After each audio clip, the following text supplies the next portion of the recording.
সান্তোসের ট্রেনিংয়ে নেইমারের রাজকীয় প্রত্যাবর্তন, প্রথম ট্রেনিংয়েই চমক। ফুটবল বিশ্বের রোমাঞ্চপ্রিয় সমর্থকদের জন্য সুখবর, দীর্ঘ প্রতীক্ষার পর নেইমার আজ সান্তোসের জার্সি গায়ে তুলে প্রথম ট্রেনিং সেশন সম্পূর্ণ করলেন। যেন 2009 সালে সেই তরুণ নেইমার আবার ফিরে এসেছেন তার শৈশবের ক্লাবে, যেখানে শুরু হয়েছিল তার স্বপ্নযাত্রা। ট্রেনিং মাঠে পা দিয়ে নেইমার যেন সময়কে পিছিয়ে নিয়ে গেলেন।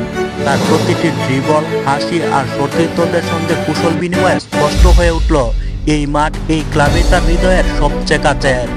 সান্তোসের সমর্থকরা তাকে বরণ করতে ভিলা বেলমিরু স্টেডিয়ামের চারপাশে জড়ো হন, যেন কোনো রাজা ফিরে এসেছেন তার রাজ্যে। সান্তোসের ভাইস প্রেসিডেন্ট ফার্নান্দো বুনোবাইডস জানিয়েছেন, প্রাথমিকভাবে নেইমারের সাথে 6 মাসের চুক্তি হলেও আমরা চাই সে বিশ্বকাপ পর্যন্ত আমাদের সঙ্গেই থাকুক। ক্লাবের ভক্তদের উচ্ছ্বাস আর নেইমারের মাঠে ফিরে আসা থেকে বোঝা যাচ্ছে এই সম্পর্ক আবারও নতুন উচ্চতায় পৌঁছাবে। নেইমার নিজেও আবেগপ্লুত, তিনি বলেন, কিশোর বয়সে এই মাঠে প্রথম আসি, কখনো জানতাম না সামনে কত বড় স্বপ্ন অপেক্ষা করছে।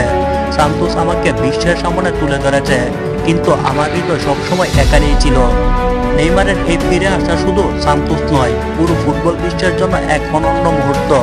নেইমারের জাদুকরি পায়ের স্পর্শে কি সান্তোস আবারও শিরোপা জয়ের পথে হাঁটবে? এটাই এখন দেখার অপেক্ষা। উল্লেখ্য, সান্তোসের কোচ পেড্রো ক্যাক্সিনহা নিশ্চিত করেছেন যে নেইমার আগামী 6 ফেব্রুয়ারি বৃহস্পতিবার সকালে বোটাফোগোর বিপক্ষে সান্তোসের হয়ে মাঠে নামবে। বাংলাদেশ সময় অনুযায়ী 6 তারিখ হলেও ব্রাজিলিয়ান সময় অনুযায়ী তখন 5 তারিখ, যে দিনটি নেইমারের জন্মদিন।